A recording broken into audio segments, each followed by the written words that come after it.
চরম বিশৃঙ্খলার মাধ্যমে সম্পন্ন হলো কাতিরাল জিপির বিকশিত ভারত সংকল্প যাত্রা অনুষ্ঠান। সরকারি নিয়ম মতে এই অনুষ্ঠানে বিভিন্ন লাইন ডিপার্টমেন্ট উপস্থিত থাকার কথা। সেই হেতু জিপি সচিব দুলাল দেব লাইন ডিপার্টমেন্টদের আমন্ত্রণও দেন। আমন্ত্রণ পেয়ে যথারীতি হাজির হয় বিভিন্ন ডিপার্টমেন্ট, কিন্তু রহস্যজনকভাবে জিপি সচিব দুলালবাবু আমন্ত্রিতদের প্রয়োজনীয় বসার জায়গাটুকু পর্যন্ত দিতে পারেননি। বসার জায়গা না পেয়ে একসময় ক্ষেপে ওঠেন এইচএসজি আশা অঙ্গনওয়াড়ি কর্মীরা।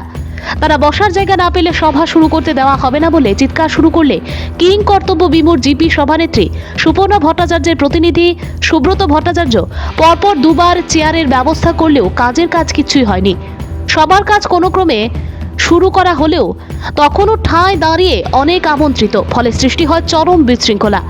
আমন্ত্রিত অতিথিরা সরকারি বিভিন্ন জনমুখী প্রকল্পগুলি তুলে ধরেছেন ঠিকই, কিন্তু তা জনগণের কতটুকু কর্ণগোচর হলো তা এক বিরাট প্রশ্নচিহ্ন। কারণ সীমিত আসন সংখ্যা নিয়ে সভাস্থলের চলছে তীব্র হুলস্থুল।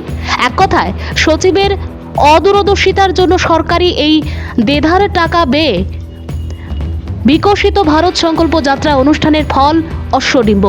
উল্লেখ্য, দেশ জুড়ে চলছে বিকশিত ভারত সংকল্প যাত্রা নামক সরকারি অনুষ্ঠান। এই অনুষ্ঠানের মাধ্যমে সরকারি জনমুখী প্রকল্পগুলোর সুফল জনসম্মুখে তুলে ধরা, অর্থাৎ এসব প্রকল্পগুলো থেকে সাধারণ মানুষ উপকৃত হন সে বিষয়ে অবগত করানো। এই অনুষ্ঠান বাস্তবায়নের দায়িত্ব দেওয়া হয় জিপি কার্যালয়ে। শুক্রবার ছিল কাতিরাল জিপির অনুষ্ঠান। স্থানীয় সদ্ভাবনা ভবনে আয়োজিত হয় এই অনুষ্ঠান। অনুষ্ঠানে অতিথি হিসেবে উপস্থিত ছিলেন কাটিগড়ার প্রাক্তন বিধায়ক অমর চাঁদ জৈন, মণ্ডল বিজেপি সভাপতি বিশালাক্ষ দেব সহ অনেক লাইন ডিপার্টমেন্টের আধিকারিকরা। অতিথিদের পাশে বসিয়ে আধিকারিকরা তাদের বিভাগের প্রকল্প জনগণের সামনে তুলে ধরেন ঠিকই, কিন্তু সীমিত আসন সংখ্যা হতে চরম বিশৃঙ্খলায় আধিকারিকদের বক্তব্য জনগণের কতটুকু বোধগম্য হলো তা নিয়ে যথেষ্ট সন্দেহ রয়েছে।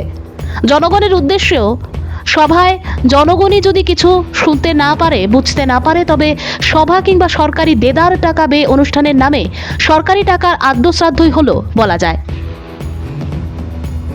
সুপ্রিয় দত্তের রিপোর্ট, আসাম প্রাইম নেটওয়ার্ক।